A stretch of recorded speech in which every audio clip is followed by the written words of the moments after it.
LA This Week. A posthumous honor for an LAPD officer and United States Marine killed in the line of duty in Afghanistan. I'm Gil Reyes at the newly dedicated Joshua Cullen's Way with reaction from friends and family. I'm Rasha Goel. Up next, how the collection of these guns is helping keep the streets of LA safer. I'm Anna Margos. A new equestrian crosswalk here in Sylmar is making things safer for both four-legged and two-legged residents.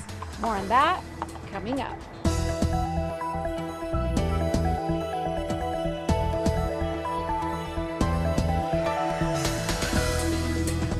Hello and welcome to LA This Week. Thanks for joining us. I'm Yana Kay. Community members are stepping out in full force to help keep gun violence off the streets of LA. Rasha Goel has more on how a simple drop-off can help make a big impact. When I was 10 years old, my father was shot and killed in an attempted robbery. The gun that was used to shoot him had been stolen from a home just 2 weeks prior to the shooting. I often wonder what might have happened if that gun had been turned in at a buyback instead of sitting at a home unsecured. And that's exactly why city leaders have been promoting the gun buyback program. My children are growing up and they're having kids, and this is just a good way to make sure that they don't have a gun around the house. 478 guns were recently collected at 2 city gun buyback events. It's a program that lets individuals surrender weapons anonymously. We offer up to $100 for every gun that's turned in, and if it meets the California definition of an assault weapon, we pay up to $200 per gun. We also get machine guns, we get short-barreled rifles, and they'll get up to $200 per gun for those. All of the guns that we collect, we run the serial numbers, and we identify any guns that were taken and that were stolen. And the reason we run those gun serial numbers is to make sure that any of those reported stolen guns get back to the rightful owners. In the following week, we take all of the guns that we collect from the gun buyback and we melt them down. 174 handguns, 166 rifles, 103 shotguns, and 35 weapons that could be classified as assault weapons were collected. And so we have worked aggressively to continue to expand the work that we're doing in schools, keep people out of violence, out of gangs, keep guns away from them. The gun buyback program was created in 2009, and since then, officials say there has been a significant decreased rate in gun violence. In 2008, there was about 1,600, a little over 1,600 people shot, not shot at, shot in the city of Los Angeles. We're on pace this year to be between 700 and 800, and last year we were at barely over 1,000. In 2017, the mayor set a goal to get at least 20,000 guns off the streets of LA in 5 years. Last year alone, we took more than 7,300 guns off the streets of Los Angeles. That puts us on fast track to meet the goal I set last year. Mayor Garcetti has signed laws that ban large-capacity ammunition magazines and require guns to be stored and locked at home when not in use. In downtown Los Angeles, I'm Rasha Goel for LA This Week. For more information about gun buyback events, you can check out lamayor.org/buyback or call 877-LAPD-247. An intersection in the Valley is named after a police officer and Marine for his selfless service both in and out of uniform. Gil Reyes reports from the special honor in Winnetka. May we be reminded of those who have freely gifted us of their own lives. A military flyby, one of several tributes for fallen Marine and LAPD officer Joshua Cullens. His parents were there for the honors in Winnetka. But I really am hoping this ceremony will be about my neighbors and the community. The city dedicated the intersection of Quakertown Avenue and Galt Street as Joshua Cullen's Way.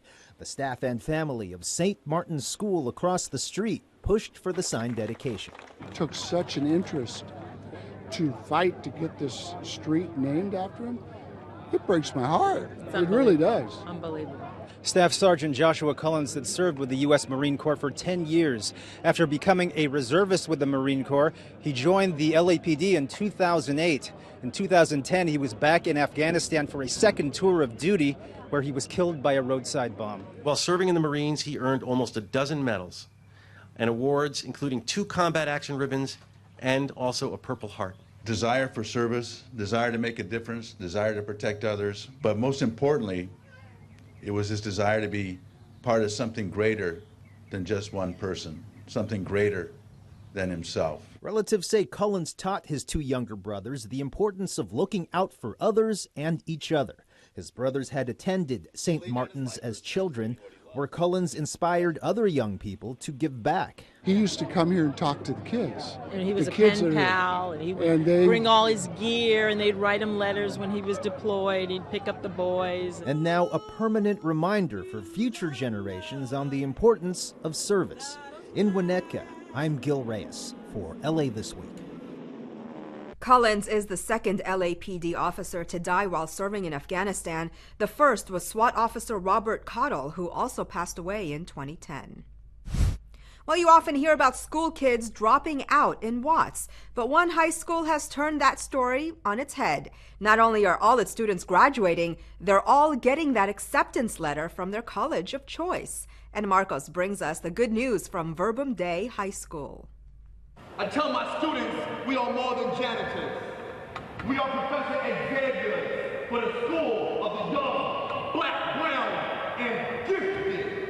A teacher's spoken word performance may be part of the entertainment, but it's entertainment with a serious purpose on this commitment day at Verbum Day High School. And we are doing big things. Big things. The students, parents, and educators at Verbum Day are celebrating a huge victory. All 57 of the graduating seniors, 100% of these young men of color who live in Watts, have been accepted into college, and most have been accepted into several colleges and universities. As you know, 1 in 3 black men will go to jail in their lifetime, so I really appreciate the effort brought in by Verbum Day by allowing me to become a better man and teach me life lessons as a man. I didn't always see myself being here, but I'm thankful to God that I'm in this position. I plan on doing big things in life. It's the 11th straight year the school has hit the 100% college acceptance marker. It's setting that new narrative that, yes, if you are a young African-American, Latino, senior in high school, you are going to college, and this is something that we've embraced here in Watts over the years. Verbum Day accepts students regardless of their ability to pay, often even if they have a less than brilliant academic past. What they must have is a willingness to work hard and turn their lives around. This graduation year, both the school and the students get an A for passing the test with flying colors. I'm Anna Marcos for LA This Week. More than half the students will be the first in their families to go to college. Like LA Dodger Jackie Robinson, who broke baseball's color barrier, these students also shattered barriers. They're the first in their families to also go to college. Gil Reyes reports on a winning team effort from Dodger Stadium. How are you, Abigail? Nice to meet you. Pleasure. Proudly wearing his school colors, Columbia University alumnus and LA Mayor Eric Garcetti offered words of wisdom to a special incoming class, the first students in their families to attend college. The young people gathered at Dodger Stadium on college signing day. Be fearless. Be humble. Learn to listen and lead with love. Around 100 first-generation college students attended. The LA Dodgers Foundation and teammates like Minds Matter of Los Angeles helped them. Minds Matter of Los Angeles provides free counseling and weekend tutoring through most of high school. When I first was introduced to the organization, I said to myself, who does that? I mean, that's an intense commitment. And some of the volunteers who I've met, they have families, they have young children, they have other commitments on Saturday, yet they have spent 3 years with their mentees, helping them on their way to college. And the goal is to have them stay in college. The California DREAM Act allows undocumented immigrant college students who arrived in the U.S. as minors to receive financial aid. The law was authored by UCLA alumnus and Dodger Stadium's councilman Gilbert Cedillo during his days in the state legislature. And one thing that drives me crazy is that people don't apply. I'm like, are you kidding me? I spent 18 years of my life to get this done, and you don't fill out the application? Oh, I don't have any money to go to college. What do you mean? There's like millions of dollars sitting there for you to apply. So please, I want you to apply. It's so important to me. The deadline to apply this year has passed, but there's always next year.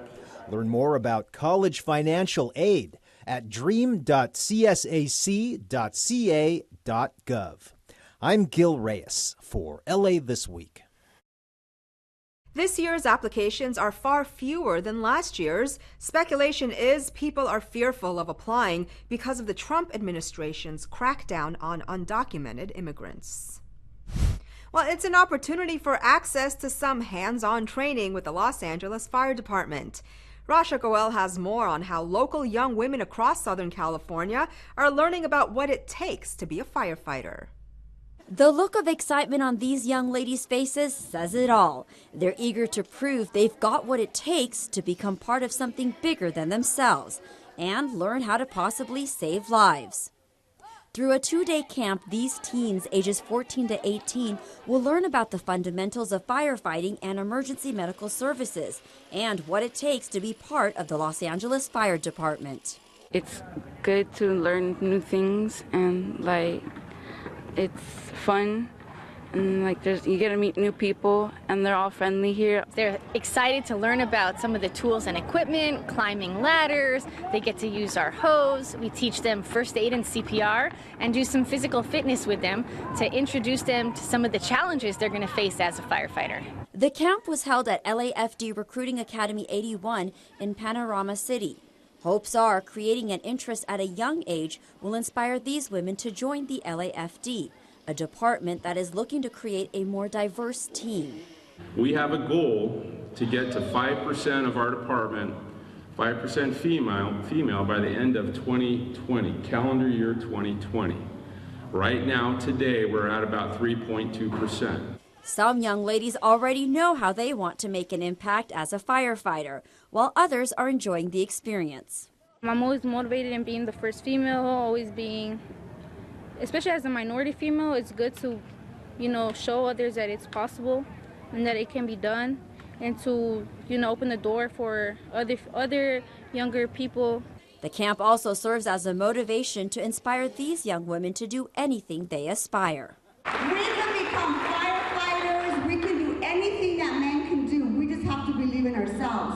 And the sisterhood starts today, ladies. This is the second LAFD camp being held in the 6th District. I'm Rasha Goel for LA This Week. The LAFD is currently hiring and accepting applications until June 29th and looking to add more women and diversity to the department. Do you have a product or service Los Angeles could use? Well, the city wants to do business. Gil Reyes reports from LA's Vendor Fair, which connects companies to city agencies looking to hire. Think about companies like Applied LNG. They deliver renewable liquid natural gas, so LA sanitation trucks run with less pollution. Or businesses like Hilti. They supply cutting-edge tools to the LA Harbor Department for safer, more efficient construction around the port. Those companies and more promote their wares at LA City's Vendor Fair outside City Hall. This is one we have every year that we bring out, probably one of the largest ones in LA County, where we have over 100 vendors coming in to showcase their supplies and their services, and other vendors trying to also become partners with some of our main vendors to do business with the city of Los Angeles. LA City's General Services Department hosts the event, helping companies with the application process to help secure contracts with the city of Los Angeles. The city purchases $500 million in commodities a year. Yours could be next. Have a product or service the city could use? Learn more about opportunities at gsd.lacity.org, then hit the Supply Services icon. I'm Gil Reyes for LA This Week. Well, it's a thank you for some Valley firefighters in the form of breakfast burritos. Councilmember Monica Rodriguez turned chef for a day, and she had some help from a very special pint-sized celebrity master chef. Ana Marcos has the scoop. Hi, good morning, everyone. Councilwoman Monica Rodriguez here with our superstar chef, Chef Emily from... A little live Facebook action is a vital ingredient when you're a council member volunteering to cook some grub for Valley firefighters at Station 81 And you've got a pint-sized celebrity chef helping you. Well, I was very proud of the fact that we had a local chef in Chef Emily that was able to compete successfully on MasterChef Junior. And I really, for me, it's really important that we highlight the successes of some of the youth in our community, and I think Emily is a reflection of that. Yes, she is Emily Chavez of Fox's MasterChef Junior show with Gordon Ramsay. I think I got picked because I'm cute and also because I think I'm really creative. And she's very capable of making the firefighters some breakfast burritos. That's right. Oh, and throw in some bacon. It's just a way to thank these firefighters for their everyday work saving lives. Let's see how those burritos are doing. Nice stuff! All right. Normally, firefighters are on their own for breakfast, so this is a pretty special treat. And this here looks a heck of a lot better breakfast fare than this. Peanut butter and jelly sandwiches. Yeah, we get the food. Let me eat. Okay, it's chow time, and these hardy souls are about to get their taste buds woken up. Homemade, fresh pico de gallo. Just hitting the spot. Outstanding. Pico de gallo's good. Yeah, it's got a little heat to it, so I like it. But normally, what do you eat for breakfast? If you're here. Thank you, Emily. Normally, usually oatmeal. Oatmeal, blah. Burrito, yeah. Looks like this special breakfast makes the perfect recipe for hard-working firefighters. I'm Anna Marcos for LA This Week. Master Chef Emily says she plans to open up a restaurant with her cousin when she grows up. Did you miss out on receiving a high school diploma? Well, no worries. Here's your chance to get one. For the past few years, the LA City Library has offered free accredited classes online. As Gil Reyes reports, more than 100 students have graduated from this popular program and counting. It's a second chance at a high school diploma, a second chance at life. The LA City Library graduates its latest online class.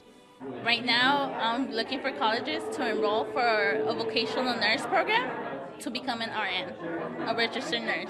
The library's career online high school program launched in 2014. We were the first public library to have a program and the first public library to have a graduating class. Students take the online courses at their own time, usually at home.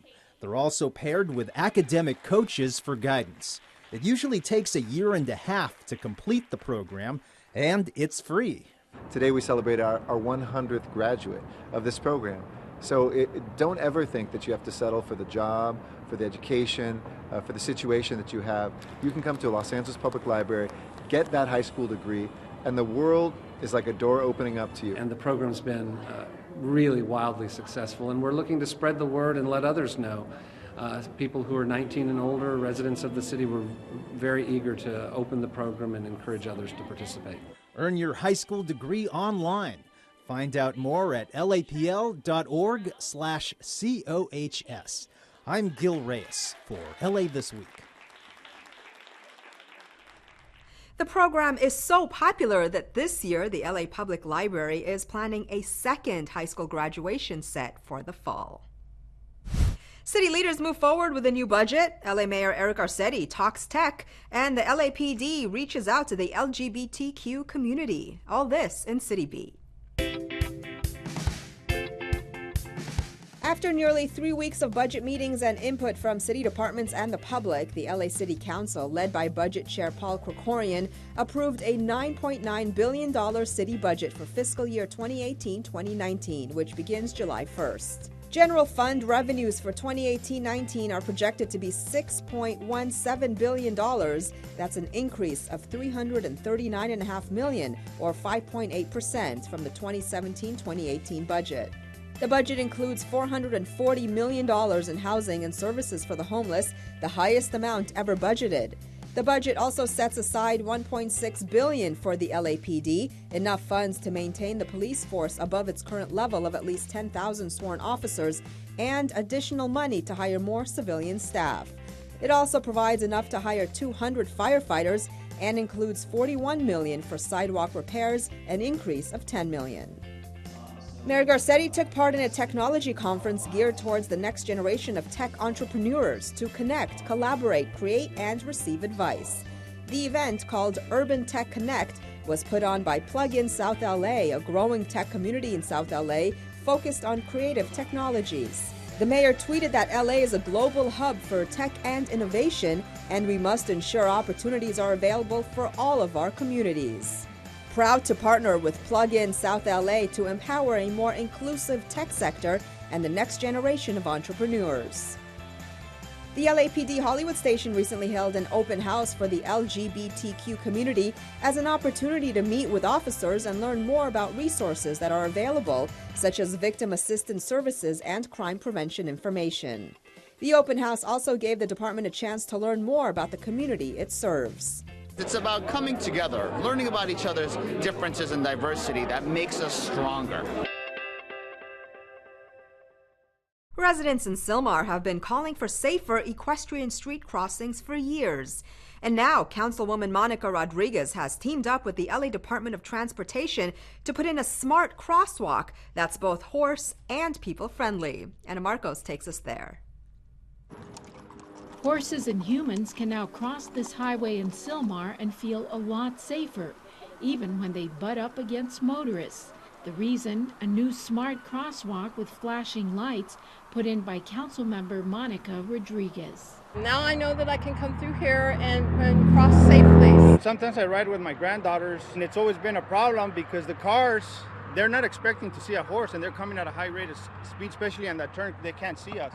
People do like their horses in this area of trails and hills, but sometimes cars and horses don't share the road well. About 4 years ago, we had an incident that a gentleman was crossing the road, just like you see every gentleman that crosses the road, was hit by a car on the horse. The horse was instantly killed. The gentleman spent at least 3 months at Olive View Hospital. Public safety is always a priority in the district that I represent. Whether it's making sure that our pedestrians are safe when they're crossing, whether bicyclists are safe when they're coexisting amongst our roads, and when our equestrians are trying to cross safely. Even the push button is equestrian friendly. You don't even have to get off your horse to press the button for the flashing lights. I think this is fabulous. This is like, we've been waiting for this. You see how many horses come by here, and it's every day. Still, we saw that some motorists will have to go through a learning curve before they learn to stop for the flashing lights and the horses. It's new. It's going to take some time. Look for the gap in the vehicles, then press the button to activate the warning lights before beginning to cross the street. So rein in your horses and make sure the motorists see you and stop before you gallop off into the sunset. I'm Anna Marcos for LA This Week. Rodriguez has completed this crosswalk within her first 8 months in office. Well, here's your chance to network with your peers and get some valuable advice at the annual Latina Conference. A senior wellness fair offers free health screenings and other services. And get ready to check out some incredible rides at a car show. All this in this week's Things to Do. Councilman Curran Price will be hosting the 3rd annual Latina Conference. This will be a day of networking, education, and empowerment for women of color.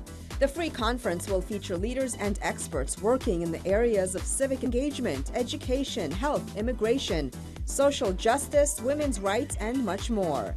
Like last year, attendees will be treated to motivational speakers, insightful panel discussions, live entertainment, and essential resources and valuable information. Thanks to the generosity of CD9 partners, guests will also receive complimentary breakfast, lunch, and other goodies. The conference takes place Saturday, June 2nd from 10 a.m. to 3 p.m. at Los Angeles Trade Technical College, located at 400 West Washington Boulevard. To register, visit mujeresempoweredforsuccess.com. The Department of Rec and Parks, Councilmember Mike Bonin, and the Neighborhood Council of Westchester, Playa, and Del Rey Neighborhood Council will be hosting a free senior health and wellness fair. The fair will include free screenings, entertainment, giveaways, food, and refreshments. It all takes place Saturday, June 2nd at 10 a.m., located at the Westchester Senior Citizen Center at 8740 Lincoln Boulevard. The LAPD Valley Traffic Division is hosting its 15th annual Still Saving Lives car show. Plenty of awesome and exotic cars and LAPD vehicles will be on display, and kids will get a chance to ask the officers questions. It's a free, community, family-friendly event that hopes to improve relationships between community and law enforcement. If you'd like to register a show car, visit vtac-vtd.org. And that's a look at some things to do. Well, that's going to do it for this edition. I'm Yana Kane from all of us here at LA This Week. Thanks for joining us. A reminder that you can catch us online at lacitybeat.org. You can also follow and like us on Facebook. We'll see you back here next week for more of LA This Week.